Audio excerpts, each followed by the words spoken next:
नमस्कार, the wire में आपका स्वागत है। मैं हूं मीनाक्षी। शो है बात भारत की। भारत आज शोक में है। गुजरात के अहमदाबाद एयरपोर्ट से लंदन जा रही एक उड़ान दुर्घटनाग्रस्त हुई।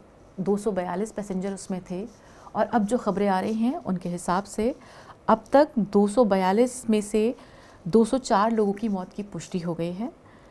एयर इंडिया का ये यात्री विमान था जिसने दोपहर में लगभग 1:30 के करीब टेक ऑफ किया और उसके कुछ ही मिनट बाद इसने मेडे कॉल यानी आपातकाल का संकेत एटीसी को भेजा। एटीसी ने जब जवाब दिया उसके बाद फ्लाइट की तरफ से कोई प्रतिक्रिया नहीं मिली। बताया जा रहा है कि यह विमान एक मेडिकल कॉलेज के मेस पर जाकर गिरा, जहां पर बहुत सारे स्टूडेंट और मेडिकल का स्टाफ मौजूद था। जो गुजरात की प्रशासन से, अहमदाबाद प्रशासन से जो खबरें मिली हैं उसके हिसाब से जो मेडिकल कॉलेज में जिस कंपाउंड में, जिस परिसर में विमान गिरा, वहाँ पर भी बहुत सारे लोग घायल हुए हैं। फ़िलहाल 50 लोगों के घायल होने की एक सूची जारी की गई है। एयर इंडिया की क्वालिटी पर, एयर इंडिया के ऊपर जब वो सरकारी था, जब वो प्राइवेट हुआ, उसके बाद से भी ये क्वालिटी के सवाल बने रहे। ये बहुत दुखद घटना है, इस पर हम बहुत ज़्यादा व्यथित हैं। हमारी संवेदनाएं सभी पीड़ितों के साथ हैं, लेकिन हम चाहते हैं कि इस दुर्घटना की जवाबदेही भी तय हो। आज शो में हम बात करने वाले हैं एक ऐसे विषय की जिसको लेकर पिछले हफ्ते हमने देखा कि देश की केंद्र सरकार ने काफ़ी जलसा किया। भारतीय जनता पार्टी ने पिछले दिनों 11 साल से सरकार में होने का जश्न मनाना शुरू किया। जब जश्न शुरू हुआ तो उसमें 3 शब्द जो थे, सेवा, सुशासन और विकास, ये बहुत महत्वपूर्ण थे।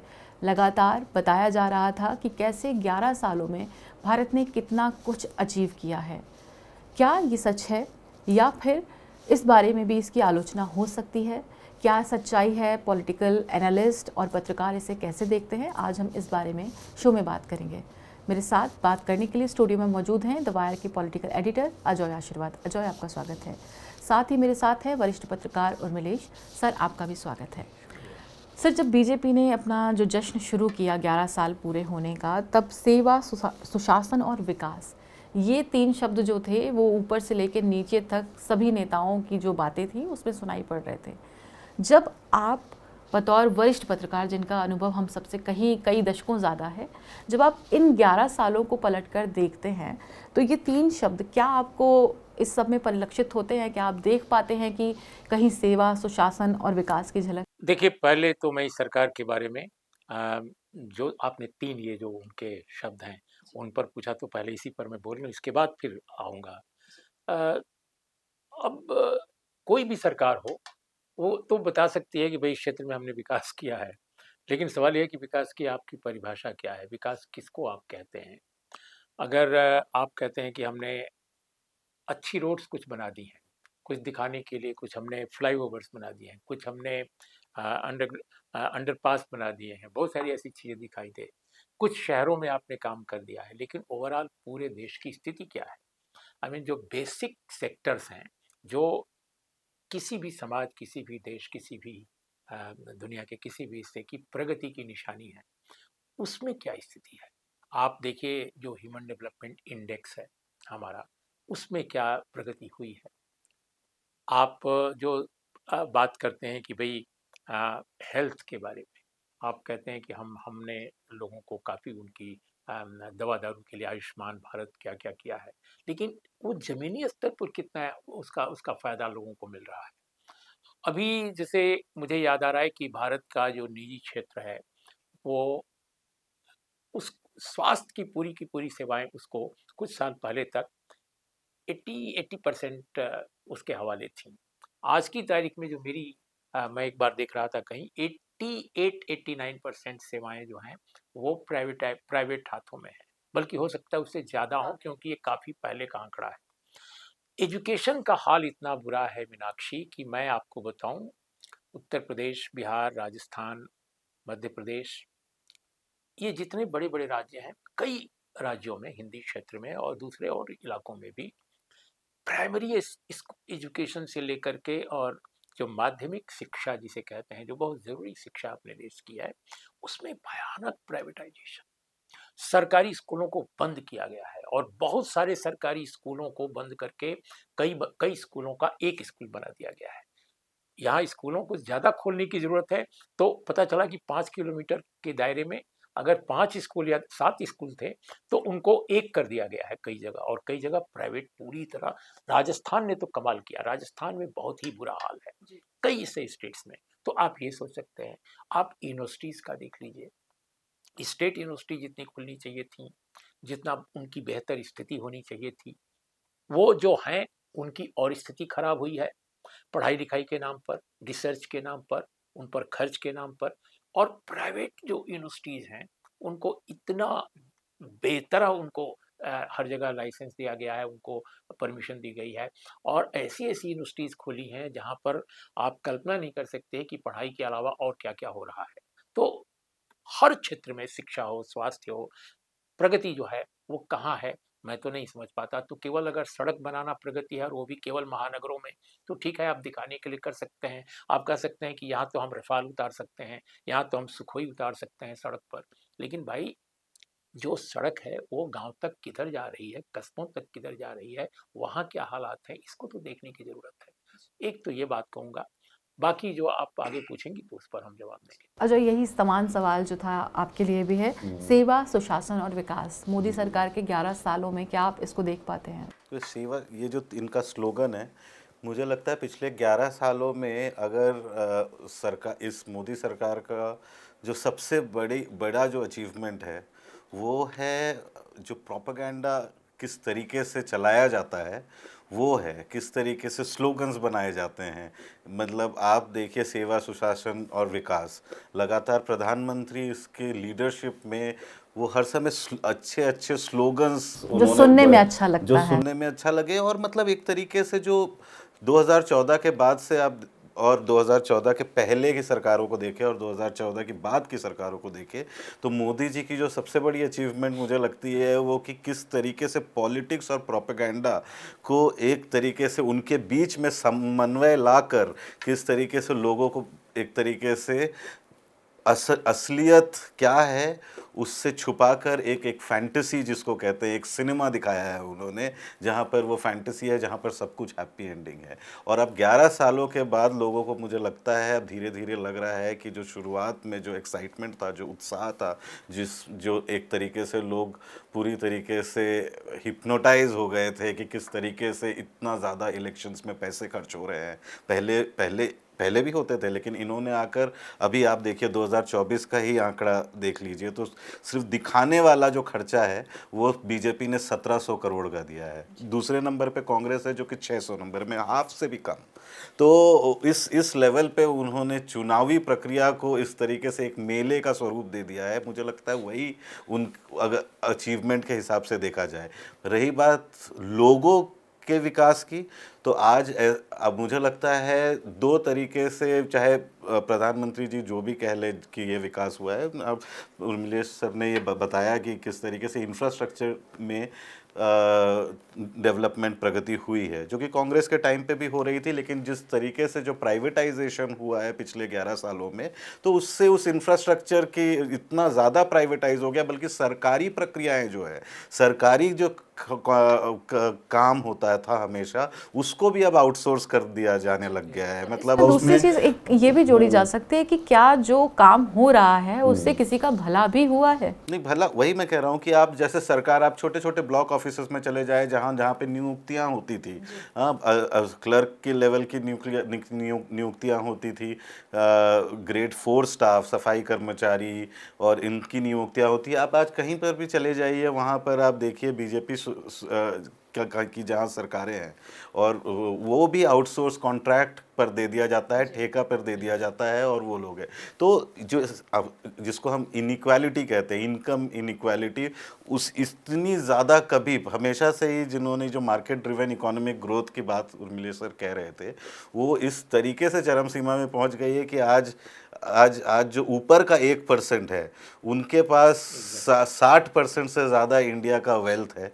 और बाकी मैं, मतलब ये तो एक कंजर्वेटिव फिगर दे रहा हूँ, लेकिन हम सब जानते हैं कि किस तरीके से मिडिल क्लास एक लेवल पे छोटा हुआ है, गरीबी जो है वो बढ़ी है 11 साल में। आज कल परसों मोदी सरकार ने कहा कि एक्सट्रीम पॉवर्टी ख़त्म हो गया, मगर इसको पहले 7 दशमलव कुछ परसेंट था, अब 5% पे लाकर खड़े कर दिया है उन्होंने। और उसी लेकिन आंकड़े में ये भी जोड़ा गया था कि लोग अपना 2 वक्त की रोटी भी उन्हें नहीं, आप एक्सट्रीम पॉवर्टी कहते किसको है?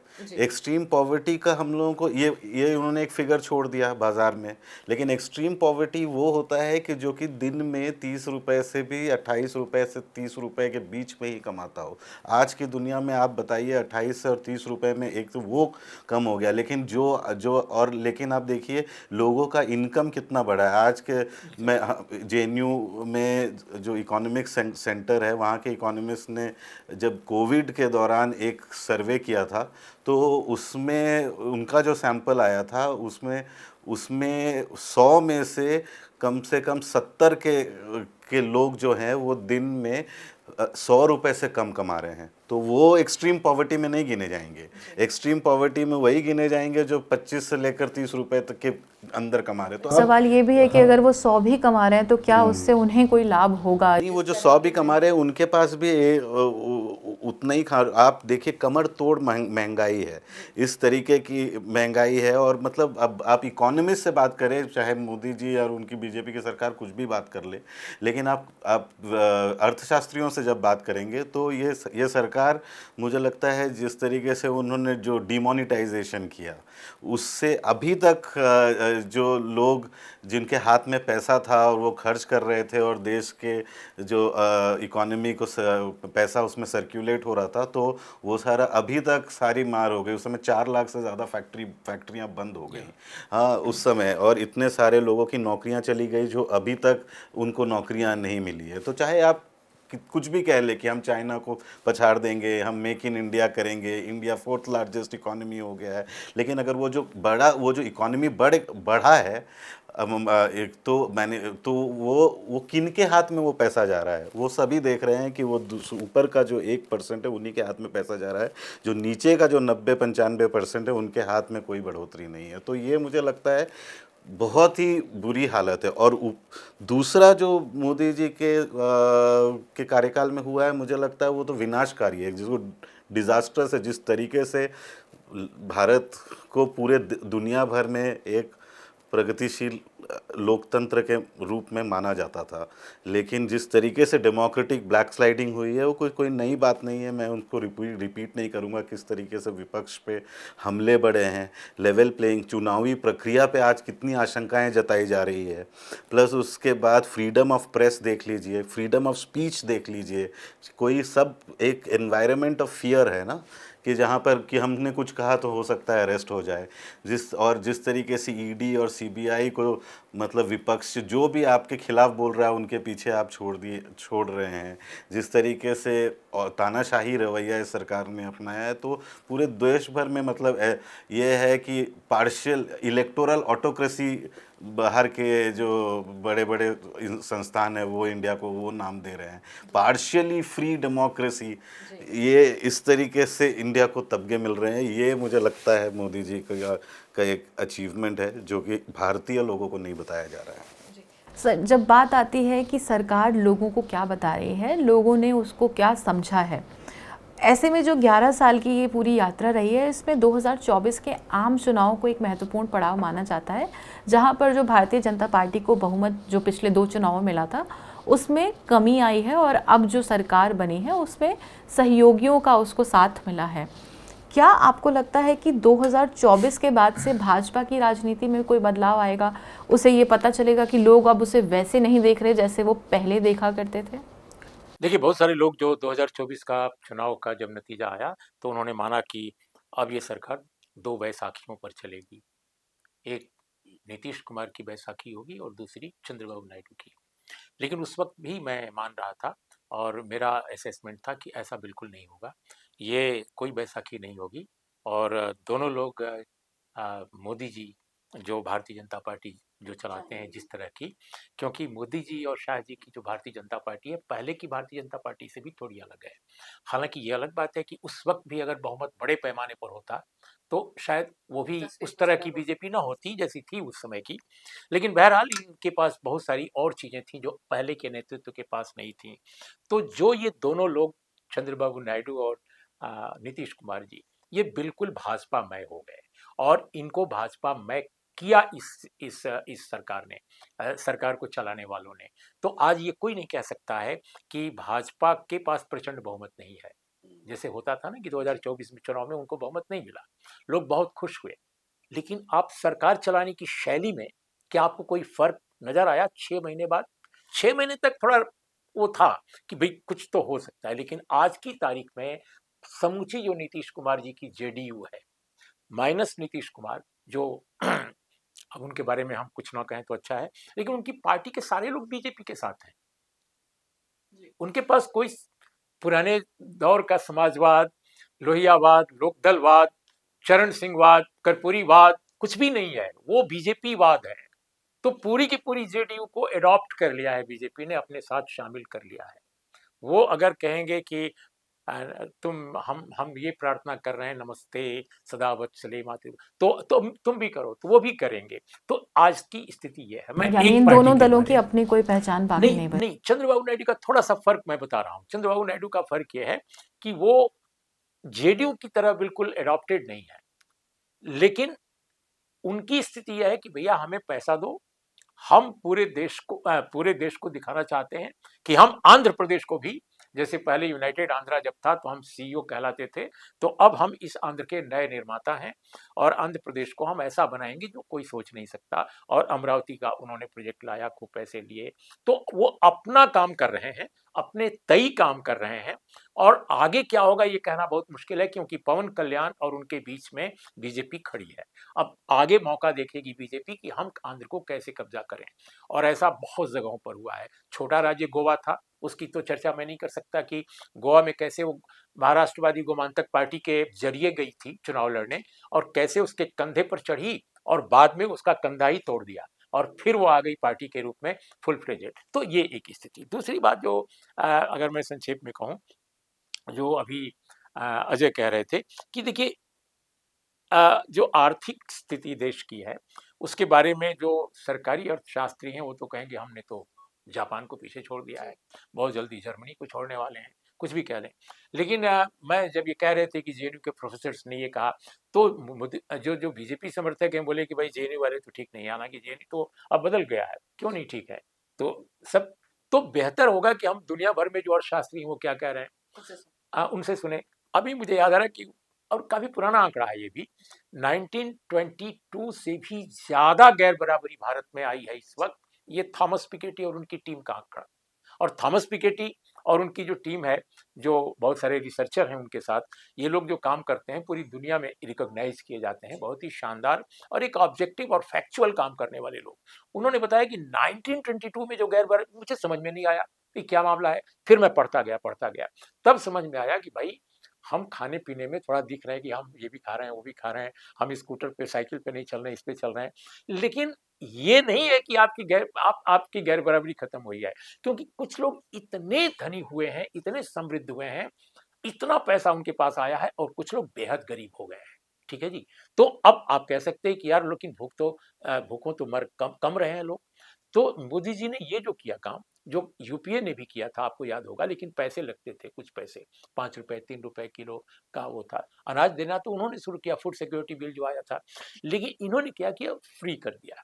और वो जो है, इतनी बड़ी संख्या जो लोगों की मिल रही है, जो पैसा, जो अनाज मिल रहा है, उसका दुरुपयोग भी हो रहा है। बहुत सारे खाते पीते परिवार लोग ले जाकर बाजार में बेच रहे हैं, लेकिन जिनको वाकई जरूरत है उनके लिए जरूर राहत है। लेकिन इसका मतलब ये नहीं है कि आपने गरीबी जो है एड्रेस की है और लोगों की गैर बराबरी खत्म की है, ऐसा बिल्कुल नहीं है। बहुत ही बुरी स्थिति है गांव में, खासकर छोटे गांव में, मझोले गांव में, अगर वहां देखिए, और शहरों में भी। शहरों में जो जो साधारण लोग हैं, जो नौकरी करके अपना काम चलाते थे, अपने बाल बच्चों को पोसते थे, पढ़ाते थे, पढ़ाना बिल्कुल मुश्किल हो गया है। तो अब अनपढ़ों की एक बड़ी फौज खड़ी हो रही है। बच्चों को पहले सरकारी स्कूल में पढ़ाया जाता था, फिर कॉलेज में भेजते थे, वही बच्चे यूनिवर्सिटी भी चले जाते थे, और फिर उनकी जिंदगी बदल जाती थी, क्योंकि एजुकेशन इंपावर करता था उनको। आज की स्थिति है कि गरीबों के बच्चे पढ़ नहीं पा रहे हैं, क्योंकि इतनी एजुकेशन महंगी कर दी गई है।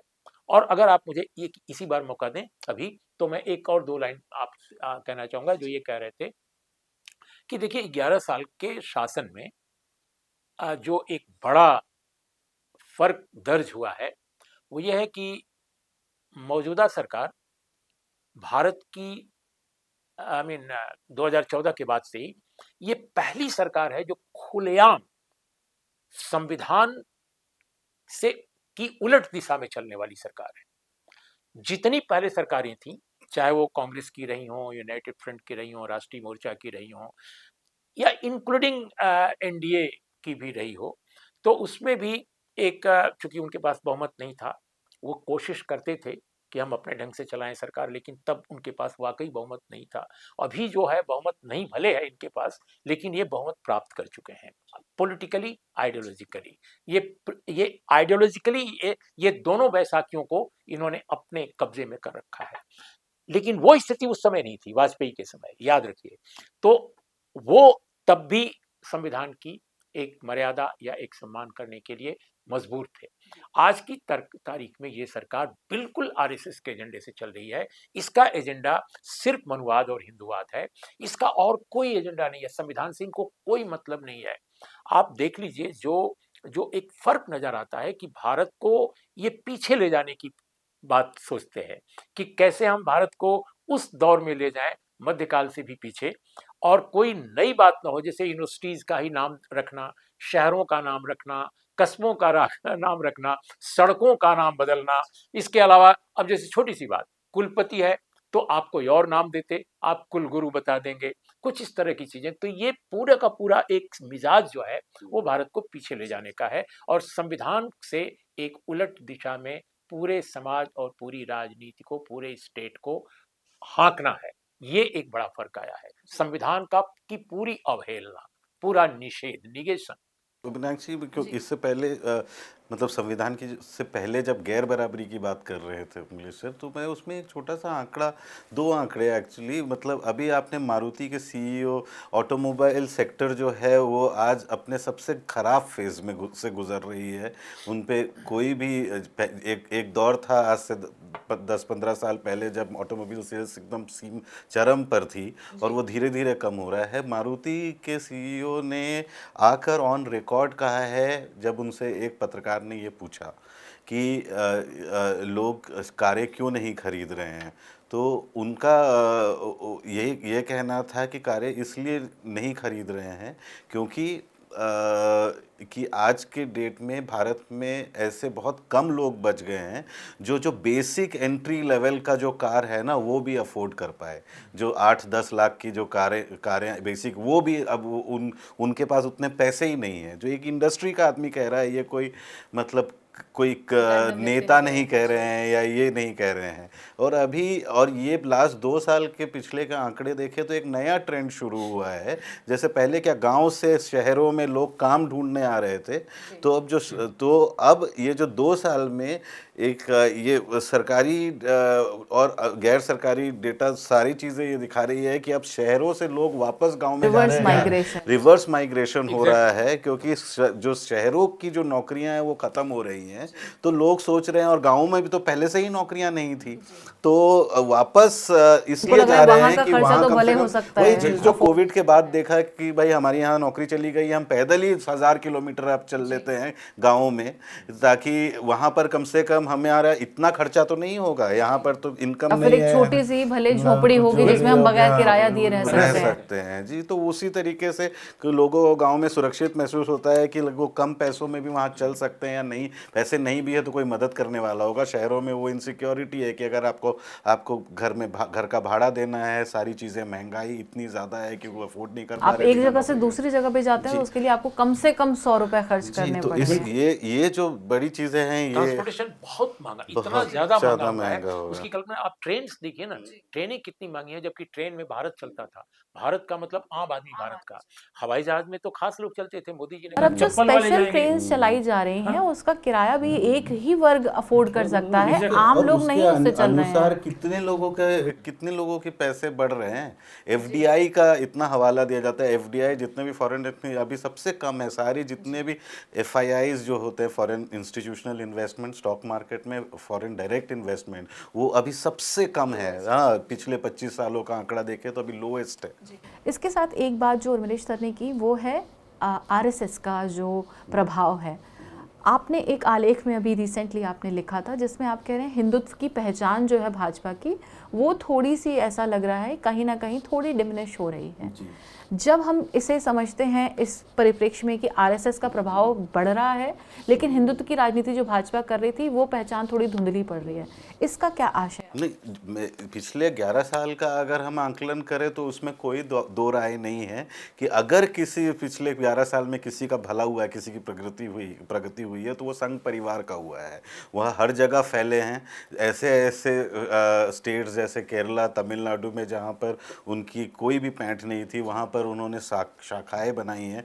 बीजेपी खुद उनका जो पूरा एक्सपेंशन है वो बहुत ज़्यादा हुआ है और लगातार एक जो कहते हैं ना सिंगल पार्टी डेमोक्रेसी की तरफ बढ़ाने की मोदी जी के नेतृत्व में भी उन्होंने कोशिश की है कि और कोई नहीं हो, लेवल प्लेइंग फील्ड कोई भी नहीं है, विपक्ष को सुना भी नहीं जाता है, विपक्ष की डिमांड को हास्यास्पद बताकर जवाबदेही से मुकर जाते हैं। तो वो सारी चीज़ें तो हुई हैं। बीजेपी का बहुत ज़्यादा भला हुआ है। मैं ये कह रहा था आम आदमियों का बीजेपी के बनाम अगर देखा जाए तो कुछ भला हुआ है क्या? सारे लोग तो विपक्ष के नहीं है। कोई भी अगर ये कहता है कि भाई मेरे पास नौकरी नहीं है, कि अरे आज मैं कुछ बोल नहीं सकता या आज कुछ पहन नहीं सकता या अपने मन मुताबिक खा नहीं सकता, सारे लोग तो विपक्ष के भाषा नहीं बोल रहे हैं ना, वो तो खुद अपने एक्सपीरियंस से कह रहे हैं। तो ये लेकिन पिछले 1 साल में मुझे लगा है कि थोड़ी चोट ये सारी चीज़ें लोग देख रहे हैं, चाहे कोई भी सरकार आ जाए, कितने भी लोकप्रिय नेता आ जाए, लेकिन जब उनमें घमंड और उनमें एक तरीके से अहंकार भर जाता है तो भारत के लोगों ने हमेशा उनको एक जवाब दिया है, जो 2024 में भी एक तरीके से उनको आपने हिंदुत्व का एजेंडा ये पिछले 11 साल में इतना आर्टिकल 370 हटाया उन्होंने, राम जन्मभूमि का एक तरीके से वहाँ मंदिर बना, उसका एक तरीके से अंत हुआ, वो जो इतने दिनों से पोलराइजिंग इशू था। लेकिन उसके बावजूद भी वो 303 से घटकर 240 में आ गए, तो एक तरीके से उनके लिए एक सबक था। तो ये पिछले 1 साल का अगर आंकलन देखें तो मोदी जी ने एक बहुत बड़ा एक आइडियोलॉजिकल स्विच जिसको मैं कहता हूँ वो किया है, वो कास्ट सेंसस को पे स्वीकृति देकर। आपको याद होगा 2024 से पहले जब राहुल गांधी, अखिलेश यादव, तेजस्वी ये लोग सब उठा रहे थे, जो लगातार सोशल जस्टिस पॉलिटिक्स कर रहे हैं, मंडल की राजनीति से निकले हुए हैं और वो लगातार कास्ट सेंसस की बात कर रहे थे कि अगर सारे कास्टों का यूनिमरेशन होगा तो वेलफेयर मेजर्स बेहतर जाएंगे।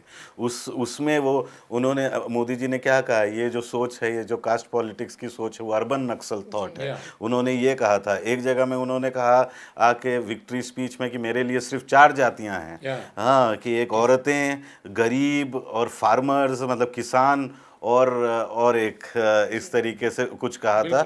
हाँ, तो उसके बाद आप बिना हाँ और यूथ, हाँ तो ये तो नौजवान, तो फिर उसके बाद आकर आपने ये आके तुरंत आकर उनको लगा कि भाई ये जो संविधान से जो उलट जा रहे तो पूरी जा रहे थे, उनके बड़े बड़े नेता आके कह रहे थे कि 400 पार आएगा तो हम संविधान बदल देंगे। तो और ये जो लोगों को दिख रहा है कि ये हर चीज़ जो आउटसोर्स हो रहा है उनके गाँव में, मैं जब रिपोर्टिंग करने जाता हूँ तो वहाँ पे लोग कहते हैं कि यहाँ पहले जो ब्लॉक लेवल में नौकरियाँ मिलती थी, ये सारी चीज़ें ठेके पे डाल दिया जा रहा है। विभागों में आपको अब कोई कर्मचारी नहीं मिलेगा, विभाग कोई भी ब्लॉक, मतलब आप जो भी सब चीज़ ठेके पे डाल दिया जा रहा है।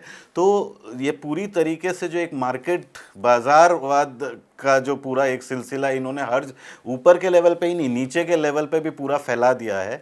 तो लोगों को लगने लग गया है। और इसका अर्थ, डायरेक्ट अर्थ क्या होता है कि जो सरकारी जो तंत्र है उसका कमज़ोर होना होता है।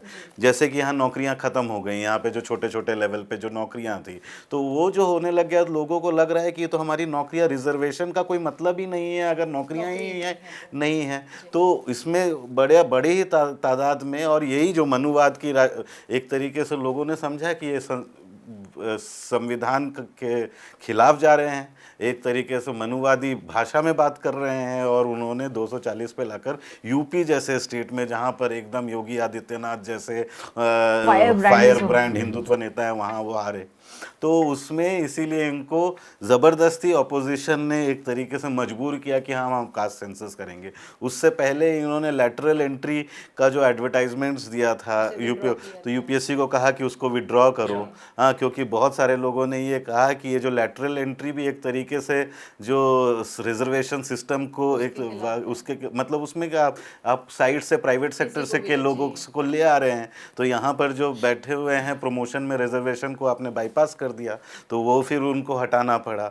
तो ये सारी जो चीज़ें हटा रहे अब, लेकिन उनके पास बहुत बड़ा चैलेंज है। राहुल गांधी, अखिलेश यादव और तेजस्वी यादव लगातार ये कह रहे हैं 2024 से पहले से वो कह रहे हैं कि ये जो 50% का रिजर्वेशन का जो सिस्टम है वो आर्टिफिशियल है और उसको एकदम उस सीलिंग का ख़त्म, वो सीलिंग जो कोर्ट ने किया है उसको ख़त्म करेंगे अगर उनकी सरकार आएगी। अब मोदी जी पे ये सवाल है कि उन्होंने कास्ट सेंसस की पर तो स्वीकृति दे दी, क्या अब वो 50% का जो सीलिंग है उसको ख़त्म करेंगे वो? और उनके सामने ये चैलेंज होगा कि भाई आप 50 आपने आप जब, और ये सारा जो डिबेट है वो मोदी जी की वजह से ही हुआ है। जो संघ परिवार का जो पूरा लगातार एक डिमांड रहा है कि रिजर्वेशन जाति के आधार पे नहीं बल्कि आर्थिक स्थिति पर होना चाहिए, उसमें मोदी जी ने ही 50% का सीलिंग खुद का इससे खंडन किया। जब वो 10% EWS रिजर्वेशन लेकर आए तो 50 + 10% रिजर्वेशन हो गया। तो अब सब यही कह रहे कि तब तो जिनकी जितनी संख्या भारी उनकी उतनी हिस्सेदारी वाला स्लोगन है। तो अब नीतीश कुमार, रेवंत रेड्डी, सिद्धरमैया, यहाँ पे हर जगह में OBC 65% आ रहे हैं, तो उनको उतना मिलना चाहिए। दलितों का तो है ही, उनमें सब कैटेगराइजेशन उसमें होना चाहिए। तो उन्होंने एक पैंडोरास बॉक्स खोल दिया है। अब ये देखना है कि जो मोदी जी अपने आप को बहुत बड़े पिछड़ों के नेता कहते हैं, वो एक स्टेप और लेंगे और सही में अपनी जो संघ परिवार की जो मनुवादी राजनीति है उससे हटकर वो इस दिशा में आगे बढ़ेंगे या नहीं। तो ये मेरे हिसाब से विचारधारा की, पहले उनका क्या था, हिंदुत्व था और एक था मस्क्यूलर नेशनलिज्म, ये दोनों को मिला के करते थे। उसमें उन्होंने एक तरीके से मंडल का छोटा सा एक उनको मतलब विचारधारा से तो नहीं लेकिन एक डिमांड को अपनाकर उसको भी अपने साथ शामिल करने की कोशिश की है और वो एक तरीके से बाउ डाउन है। नहीं देखिए, असल में जो मोदी जी की अगुवाई में जो बीजेपी है और जो आरएसएस है, हम बीजेपी आरएसएस को अलग नहीं रखते, दोनों एक है। तो ये दरअसल यहीं फंसेंगे इसी मुद्दे पर आकर जिसकी चर्चा ये कर रहे हैं। लेकिन ये फंसेंगे तब जब जो अपोजिशन आज का है वो संविधान को लेकर बिल्कुल कंसिस्टेंट हो, वो बिल्कुल सुसंगत ढंग से काम करे। क्या कहता है संविधान? हमारा संविधान समता की बात करता है, हमारा संविधान डेमोक्रेसी की बात करता है, सेक्युलरिज्म की बात करता है, फ्रेटर्निटी की बात करता है। तो ये समता और सामाजिक न्याय की जो बातें हैं संविधान की, ये बिल्कुल इनको पसंद नहीं है। आप बात करके देखिए इनके नेताओं से अकेले में, कभी इंटरव्यू में अगर कैमरा ना हो तो गपशप करके देखिए, ये बिल्कुल नापसंद करते हैं। तभी तो ये कहते हैं कि भाई किसी भी सरकार को बिजनेस में नहीं उतरना चाहिए, यानी वो बाजार न देखे। कोई आप यूनिवर्सिटी मत चलाइए, कोई कॉलेज नहीं चलाइए, यूनिवर्सिटी ये कोई ऐसा काम न कीजिए जिसमें पूंजी लगनी हो, सब कुछ फ्री कर दिए। यानी स्टेट कैपिटलिज्म नहीं चाहिए। बाबा साहब भीमराव अंबेडकर बार बार कॉन्स्टिट्यूएंट असेंबली से लेकर और बाद में भी वो कहते थे कि सब कुछ सरकार के हाथ में होना चाहिए, यहाँ तक कि इंश्योरेंस, एग्रीकल्चर, ये सब कुछ सरकार के हाथ में होना चाहिए। कोऑपरेटिव होनी चाहिए एग्रीकल्चर की। लैंड रिफॉर्म्स की बात बाबा साहब करते थे कि जमीन किसानों को मिले लेकिन ओवरऑल स्टेट उसकी निगरानी करे, एक कोऑपरेटिव फॉर्म की जाए।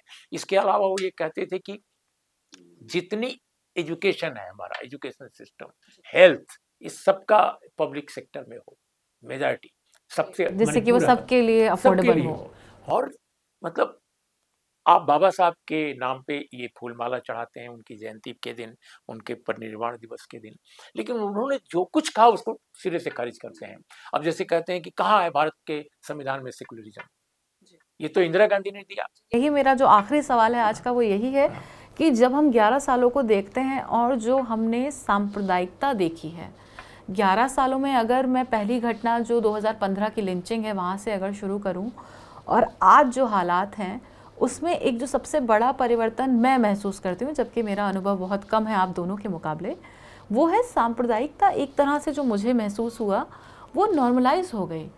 उस लिंचिंग से लेकर आज जो सरेआम इतने अपराध हो रहे हैं उसमें कहीं ना कहीं अगर वो धर्म के आधार पर है, जाति के आधार पर है, 2015 का आउटरीच और 2025 का आउटरीच, उनमें ज़मीन आसमान का अंतर आ गया है। क्या आप भी ये मानते हैं कि ये जो विकास जिसकी डेफिनेशन हमने शुरू की थी कि विकास हम किससे मान रहे हैं, क्या इस विकास में सिर्फ सांप्रदायिकता का विकास, सामाजिक विभाजन जो हमने और फांकें क्रिएट कर दी हैं, हम इसका विकास मान रहे हैं फिर? बिल्कुल, ये इसका आप सही कह रही हैं।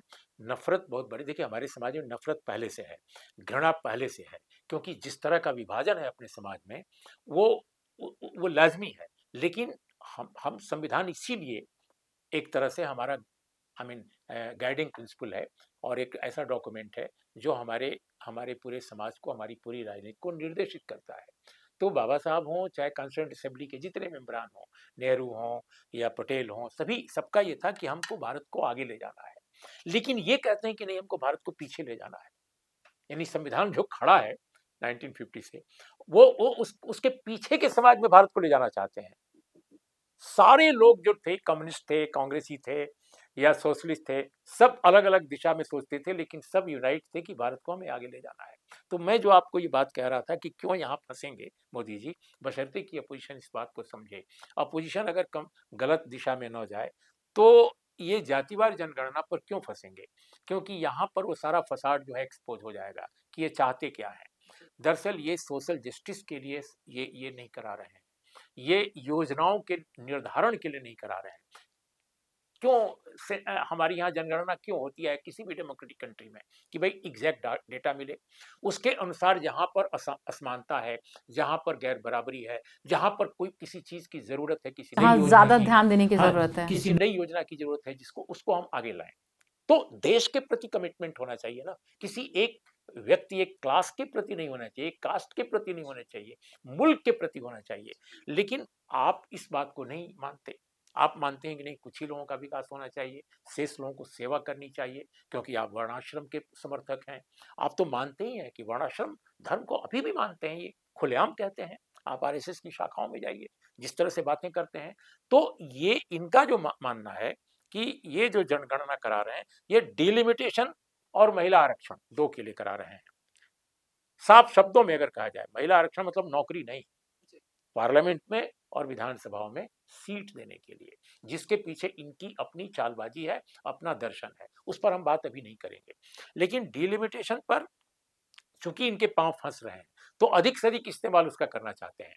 लेकिन ये कतई सोशल जस्टिस का कोई एजेंडा नहीं लेना चाहते, कई समता का कोई एजेंडा नहीं लेना चाहते इस जनगणना से। और इसीलिए आप पाएंगे कि कास्ट गिनती हो रही है, लेकिन उनके समुदायों की गिनती नहीं हो रही है। आप 1931 की जनगणना जो थी, उसमें जातियों की जनगणना हुई थी ब्रिटिशर्स के दौरान, लेकिन कम्युनिटीज की भी हुई थी। जैसे मान लीजिए एससी कम्युनिटी है, तो उसमें 50 जातियां हैं, 50 जातियों की भी गणना होती है, प्लस एससी एज होल कितने हैं इनकी भी होती है। इस बार ऐसा नहीं हो रहा है, इस बार ओबीसी कम्युनिटी की जातियों की गणना हो रही है, लेकिन ओबीसी का परसेंटेज नहीं निकलेगा। ये बड़ा दिलचस्प है। तो ये क्यों है? क्योंकि एफर्मेटिव एक्शन के किसी भी प्रपोजल पर कोई बात ना हो पाए, कोई डिमांड आगे ना बढ़े, इसका ये पहले से प्रबंध कर रहे हैं। तो मेरा देखिए मानना ये है कि दरअसल दोनों जो बैसाखियों की चर्चा मैंने शुरुआत करी आपको, ये सरकार गठबंधन की नहीं है। ऐसा नहीं कि वो गठबंधन के पार्ट है। अनुप्रिया पटेल से लेकर के और नीतीश कुमार जी, चंद्रबाबू नायडू से लेकर और जितने लोग हैं, ये इसमें, या वो पवार साहब, अजित पवार, कोई गठबंधन नहीं है। ये सब भाजपा के साथ हैं, भाजपा के सिपाही बन गए हैं। और इसी के कारण ये सरकार एक तरफा चल रही है, जिसको आप कह सकते हैं ऑटोक्रेसी की तरफ चल रही है। मैं मानता हूं कि आज की तारीख में भारत को गठबंधन सरकारों की जरूरत है। हमारा पूरा मुल्क ही गठबंधन है, हम सब गठबंधन है, पूरा समाज, जातियां हैं, धर्म हैं, इतनी डाइवर्सिटी है, फिर भी शानदार यूनिटी है। और ये हमारे फ्रीडम स्ट्रगल ने हमको ये विरासत दी है, हमारे कॉन्स्टिट्यूशन ने दी है, जिसको ये डैमेज करना चाहते हैं, जिसको ये तोड़ना चाहते हैं। और इसीलिए बार बार कहते हैं कि गठबंधन बुरी बात है। भारत का मीडिया का जो बड़ा हिस्सा है, मेन स्ट्रीम मीडिया जिसको कहते हैं, वो कहता है गठबंधन खिचड़ी सरकार है। बट ये जानते नहीं खिचड़ी कितनी पौष्टिक आहार है, और उसके साथ अगर कुछ और चीजें मिला दी जाए तो और अच्छा है। तो गठबंधन सरकारों की जरूरत है जो जेन्युइन अलायंस गवर्नमेंट हो, जो जेन्युइनली सबको लेकर चले और भारत की डाइवर्सिटी को यूनिटी की तरफ ले जाए।